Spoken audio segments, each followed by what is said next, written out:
Guys, good afternoon po. Ayan, ito lumindol po dito ngayon sa Davao at kukwento ko sa inyo yung experience ko. Dahil first time kong nakaranas ng ganun kalakas na lindol. Kukwento ko sa inyo. Una, nung nandun kami sa kusina, sama kami mister ko kasi nag-aayos kami ng lababo. Ang naramdaman ko, parang sabi ko bakit parang nahihilo ako, na parang hindi ko alam kung ano nangyayari, parang nahihilo talaga ako. Pagtingin ko, yung tali ng aming blinds sa labas gumagalaw, ang lakas ng galaw talaga. Sabi ko, sino kayo gumagalaw ng mga ng blinds doon? Wala namang bata dito kasi nga pumasok sila. Kaya sabi ko, nagtaka na ako. Hinanap ko na yung tag dito, yung ilawan namin sa tag dito, sa ibabaw ng lamesa kasi may ilaw kami. Yung papakita ko sa inyo dito. Ayan, kita nyo yan. Ang lakas ng galaw niyan. Ganyan kalakas yung ano na yan ha, yung bandang ano na yan, gitna, kasi ang una-una niyan parang yung ganyan ang pag ano ng lindol ng galaw. Pagkatagalan na gumagano na yun. Bali, matagal yung matagal yung ganito. Mas matagal yung ganito na paghampas ng ng lindol. Sabi ko, ayun, nagsisigaw na kami. Sabi ko, in Jesus name, wala na talaga ako nasabi kundi yung in Jesus name talaga, kasi nga wala naman tayo ibang makakapitan kapag ganung mga pangyayari. Kaya ngayon, habang gumagalaw pa, habang lumilindol pa, naisip namin mga bata kasi nga wala dito, nag-aral sila. Kaya sabi ng mister ko, kukunin daw niya yung mga bata. Sabi ko, mamaya na pag humupa pag humupa na yung lindol, talagang gusto na niyang puntahan. Kasi nga sabi niya, baka anong mangyari doon. At least, nandito na kami lahat pagka ganun. At least alam namin. Kasi nga, school yun eh. Hindi natin alam, baka nagkagulo na. Pero ang ganda naman na school kasi nga nagdidrill na sila palagi. Kaya alam na ng mga bata kung paano at anong gawin at saan sila pupunta pag kami ganong lindol.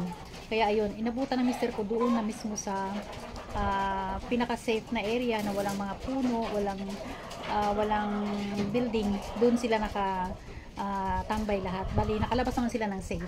Ayan, buti naman at ganun na nangyari. At pagdating na nga niya dito, ayun na, nakwento niya sa amin na ganun nga, yung kapitbahay namin dito, nadaanan niya doon, yung swimming pool nila, lumabas ang tubig, umapaw, syempre, gumaganon. Umano na yung tubig, lumabas. Tapos, yun namang bahay ng seaman doon na parang barko, bumagsak yung bandang ganito kasi para siyang barko, kaya lang luma na siya, pero napapakinabangan pa rin, pero buti na lang at walang tao doon. Kaya pasalamat na lang at walang tao doon, malapit lang sa school nila, kaya nakita niya yun. Ayun, at meron din ako nadaanan na sasakyan ng motor na may angkas na parang mga nurse, parang tawag dito, para siyang hinimatay na angkas dun sa isang, naalis ko na kasi yung video eh, kasi nga may mga plate number, may marami kasi plate number kasi nag-traffic na kasi pagdaan namin. May pinunta na kami sa labas.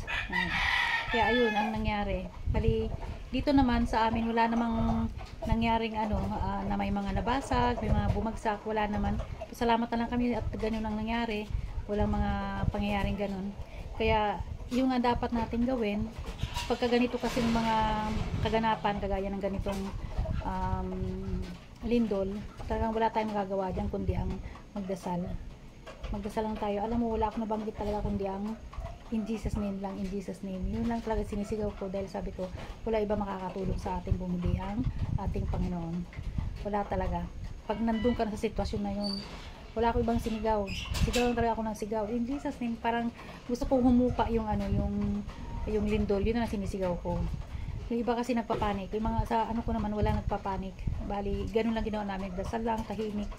Hindi kami nagsisigaw, nagtatatakbo. Ganun po dapat mong gawin. Huwag kayo magtatatakbo, huwag kayo magsisigaw. Ang gawin niyo, magdasal. Walang iba makakatulong sa atin kundi yung pagdarasal na lang natin. Yun lang po experience ko ngayon. Pero sa Davao ngayon, hindi natin alam kung anong mga nangyayari pang doon, kasi nga sa balita hindi pa natin nakikita. Parang ang dami yatang mga pangyayaring mga ano doon sa mga school. Nakita ko yung kanina sa mga clips ng balita sa mga school. Meron sa mga parang mall yata yun. May nahulog ng mga kisame, ganun. Opisina yata yun, opisina. Ayan, ganun lang po yung gawin natin, ano po, pagka ganyang may mga sitwasyon. Wala po tayo ibang gawin, kundi kumalma tayo. I-ano natin yung isip natin na magdasal lang po. Ayun, maraming salamat po sa panood sa aking video.